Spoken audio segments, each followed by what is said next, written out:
इस सभा में विराजमान सम्माननीय सत्संग प्रेमी सज्जनों, माताओं, बहनों, कुछ देर आप सबके बीच निवेदन प्रस्तुत है।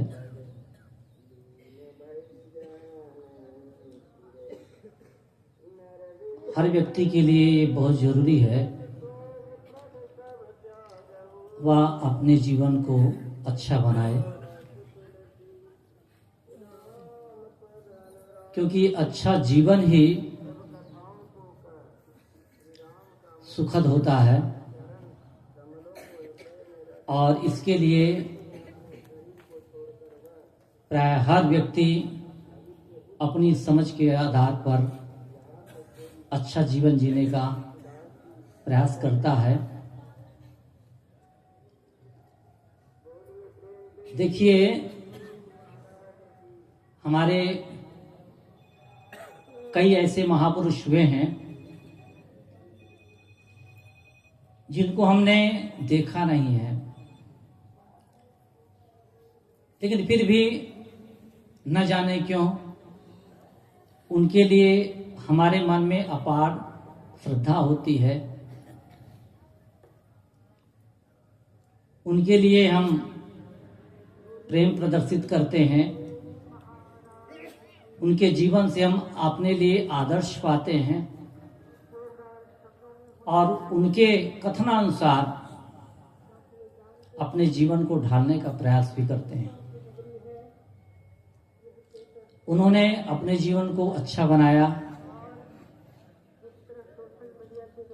और उस अच्छा जीवन से हम भी प्रभावित हो रहे हैं।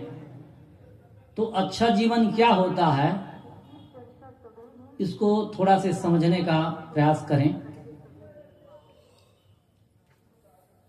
ये जीवन जो हम जी रहे हैं, इसके मूल में होता है हमारा मन। हमारी जितनी भी गतिविधियां हैं, सब के सब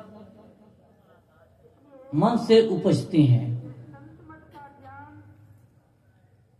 और जैसा हमारा मन होता है उसी प्रकार से हमारी गतिविधियां भी होती हैं।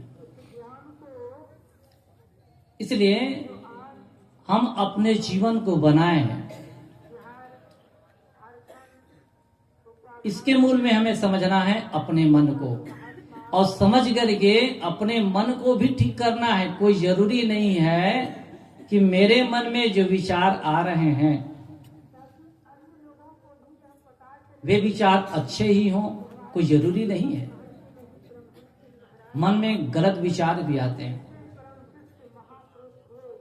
और यदि मैं ये ठान लूं कि नहीं, मेरा विचार ऐसा कहता है इसलिए मैं ऐसा करना चाहता हूं, आपका विचार ये कहता है लेकिन आपने उस विचार पर ध्यान दिया है? आपके मन में उठने वाले विचार हो सकता है आपके पतन के कारण बने, हो सकता है आपके उद्धार के कारण बने। इसलिए मन के विचार को जांचना, परखना, उस पर विवेक दृष्टि डालना आपका काम है, हमारा काम है। इसलिए क्या करना है, मन में उठ रहे विचार को समझने के लिए हमारे पास क्या चाहिए? एक अच्छी समझ चाहिए, एक विवेक बुद्धि चाहिए। तब हम समझ पाएंगे कि मेरे मन में उठ रहे विचार मेरे लिए हितकर हैं या अहितकर हैं।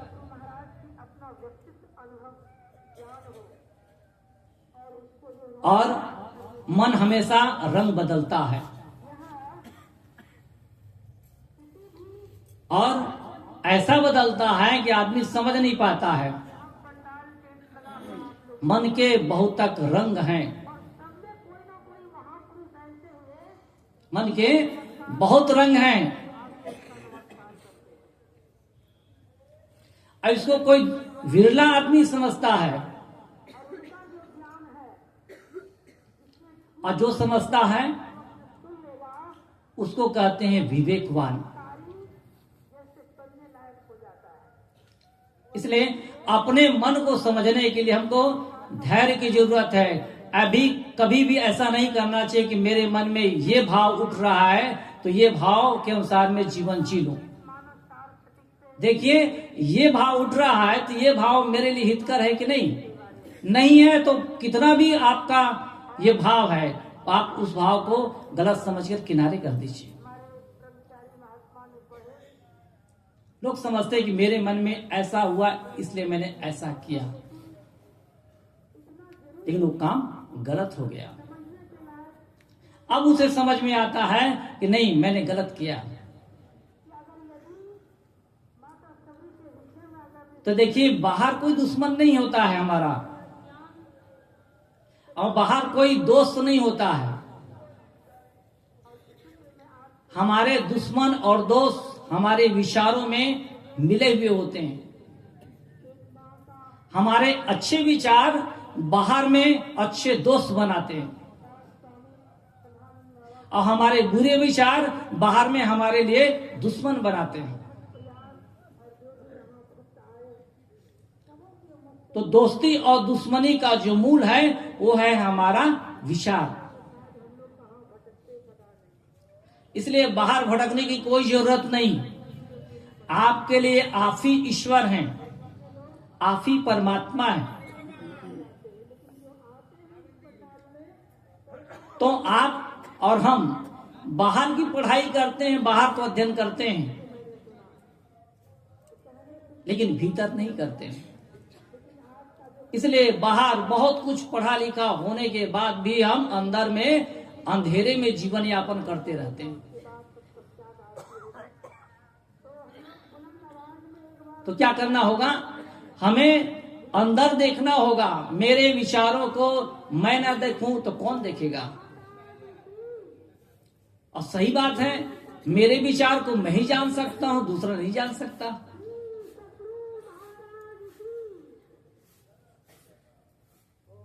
एक आदमी है जिसके मन में ये चल रहा था, ये जो मेरा दुश्मन है इसको मैं मार डालूंगा।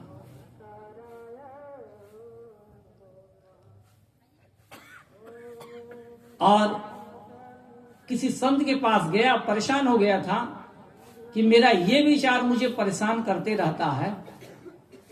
संत के पास जाने के बाद उन्होंने कहा कि मेरे मन में ये विचार आता है और इस विचार से मैं बहुत परेशान हूं, क्या किया जाए? संत ने कहा कि देखो, ये विचार कहां उठ रहे हैं? उसने कहा कि मेरे मन में। और यदि इस विचार को हम निरस्त न करें और जैसा हमारा विचार कर रहा है वैसा कर देंगे तो क्या होगा? मान लीजिए तुम अपने दुश्मन को मार दिए, पुलिस को पता चल गया, तुम हवालात में बंद हो जाओगे, अब आजीवन बंद हो जाओगे। तब क्या होगा? तब कहा कि मेरे बाल बच्चे भूखे मरेंगे। कहा कि देखो, तुम्हारा ही विचार जो है तुम्हारे अपने लोगों को क्या कर रहा है? वो मार रहा है। इसलिए तुम्हारा ये विचार तुम्हारा होते हुए भी ये गलत विचार है, ये तुम इसको त्याग दो।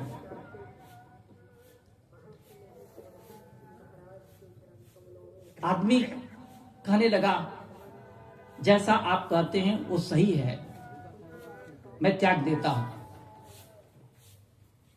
त्याग दिया। तो हमें क्या देखना है? हमारे मन के विचार को देखना है। मैंने कहा ना, सदुर कबीर ने कहा कि मन के बहुतक रंग है, और इस रंग को कोई कोई जानता है, कोई कोई समझता है। तो मैं कह रहा था, भगवान बुद्ध को हम जानते हैं तो किसके माध्यम से जानते हैं? मन के माध्यम से जानते हैं। हम जानते हैं कि भगवान बुद्ध ने अपने जीवन को सुधारा, तो जीवन क्या है उनका? मन था। मन को उन्होंने ठीक किया। स्वामी विवेकानंद ने, आज हम उनको जानते हैं, तो उन्होंने अपने मन को ठीक किया, इसलिए उनको हम जानते हैं। सदगुरु कबीर ने निष्पक्षता पूर्वक जीवन यापन किया, इसलिए उनको हम जानते हैं। रामकृष्ण परमहंस ने क्या ठीक किया? अपने मन को ठीक किया। कुल मिलाकर कहने का मतलब है, जब हमारा मन ठीक हो जाता है तो हम ठीक हो जाते हैं। जब हमारा मन खराब हो जाता है तो हम खराब हो जाते हैं। इसलिए जीवन के मूल में समझना है तो हमें अपने मन को समझना होगा। तो हमें क्या करना है? अपने मन को बारीकी से समझना है, अर्थात मन में उठ रहे विचार हैं उनको समझना है। वो विचार हमारे लिए हितकर भी हो सकते हैं, अहितकर भी हो सकते हैं, लेकिन उन विचारों को पढ़ना, समझना, जांचना, परखना, छानबीन करना, ये हमारे वश की बात है। इसके लिए क्या करना होगा? हमें अच्छे लोगों की संगति करनी होगी, तब हम अच्छी संगति का फल अच्छे मन के रूप में पाएंगे। जब हमारा अच्छा मन बन गया, मन अच्छा बन गया, तो और क्या चाहिए भाई? इसी मन में सुख भी है, इसी मन में दुख भी है। अर्थात हमारे जो विचार उठ रहे हैं, इसमें दुख देने वाले विचार भी हैं, सुख देने वाले भी विचार हैं। आप किस विचार को अपने पास रखना चाहते हैं, रख ले। यदि दुख, जीवन में दुख चाहिए, तो जिस विचार से दुख उत्पन्न होने की संभावना है, उस विचार में अपना जीवन जिए आप। और जीवन में सुखद अनुभव करना चाहते हैं, तो उन विचारों को जिए जिन विचारों में ऐसी संभावना है। सदगुरु कबीर ने कहा है, कबीर मन तो एक है, भावे तहां लगाओ। भावे गुरु की भक्ति करूं, भावे विषय कमाओ। सदगुरु कहते हैं कि हर व्यक्ति के पास उसका अपना मन है, और मन का है कितना है? केवल एक है। और उस मन से आप संसारिकता का जीवन जीना चाहे, या गुरु भक्ति करके अपना कल्याण करना चाहे, यह हम पर निर्भर करता है। और मजे की बात तो यह है, सबके पास अपने अपना मन है। हमारा यार दोस्त, पति पत्नी, माता पिता सब अलग अलग हो जाएंगे। रात में जब सोते हैं सब अलग अलग हो जाते हैं। रात में हमारा मन हमारे पास होता है। इसलिए ये मन हमारे पास सब समय रहेगा। ऐसा दोस्त है, ऐसा मित्र है, ऐसा कहना चाहिए लंगोटिया यार है जो हमारे पास रहता है। अब उसी को बढ़िया नहीं बना पाते हैं हम। मन में छल, कपट, ईर्ष्या, द्वेष, जलन, राग, द्वेष, देखिए कैसे कैसे विकार पाल लेते हैं। फिर भी हमें ये अहंकार है कि हमारे पास एक मन है, और हमारा मन जैसा सोचता है वो सही सोचता है। ऐसा नहीं होता है। इसलिए जैसे बाहर का अध्ययन करते उसी प्रकार से भीतर का अध्ययन करें। अपने स्वभाव का अध्ययन करेंगे तो पता चल जाएगा कि हमारा मन कैसा है, और ये सही अध्ययन होगा। जब इस प्रकार से जीवन को समझने का प्रयास करते हैं, तब सही सही हम अपने जीवन को समझ सकते हैं, और जैसा हम चाहते हैं वैसा हम अपने जीवन को बना सकते हैं। इसमें सब स्वतंत्र है। देखिए, एक बूढ़ी माई अपनी पोती को लेकर कहीं जा रही थी। किसी ने पूछा कि माई कहाँ जा रही हो, तो बुढ़िया माई ने कहा कि दुकान जा रही हूं, ये पोती है, इसके लिए कुछ खाने का खरीदना है। साल भर बाद वही माई और पोती फिर मिली। तब पोती आगे थी और माई का हाथ पकड़े हुए वो कहीं ले जा रही थी। संयोग से वही व्यक्ति मिल गया, पूछने वाला। कहा कि माई कहाँ जा रही हो?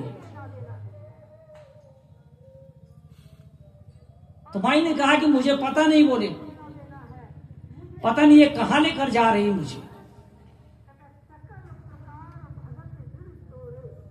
देखिए, पता नहीं उसको। पहले माई आगे थी, पोती पीछे थी। माई को पता था कि मैं दुकान जा रही हूं पोती को लेकर।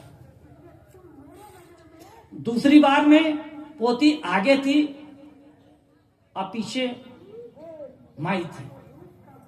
इस बार माई को पता नहीं है कि पोती कहां लेकर जा रही है। कहने का मतलब यह है, जब मैं आगे होता हूं, सामने होता हूं, मेरा मन पीछे होता है, तब समझता हूं कि मैं मन को लेकर कहां जा रहा हूं। मुझे पता होता है। लेकिन मन आगे होता है और मैं पीछे हो जाता हूं, तो मुझे पता नहीं होता है कि मन आगे मुझे कहां लेकर जाएगा।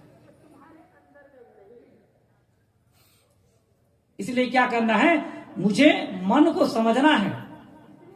मेरे मन में कैसे कैसे विचार हैं जो मुझे आगे लेकर जा रहे हैं।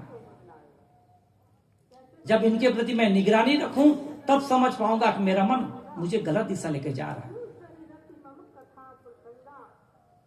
और मैं मेरी निगरानी में मन मुझे अच्छी दिशा में लेके जा रहा है, तब समझूंगा हाँ ये तो रास्ता सही है, सही दिशा में लेके जा रहा है मुझे। वहां पर मन को टोकने की कोई जरूरत नहीं। लेकिन गलत दिशा में ले जा रहा है, तब उस दिशा से मुझे बदल लेना है कि नहीं नहीं रुक जाओ, आगे जाना नहीं मुझे। मेरा कहने का मतलब यह है, हमारा मन ही हमारा संपूर्ण जीवन है। इसी के बाद हमारे पास सारे व्यवहार, सारी गतिविधियां संचालित होती हैं। इसलिए अपना एक जो मन है, इसको हम चाहें तो अपने लिए बैरी बना सकते हैं और चाहें तो अपने लिए मित्र बना सकते हैं। मैंने कहा ना, बाहर मित्र और जो बैरी है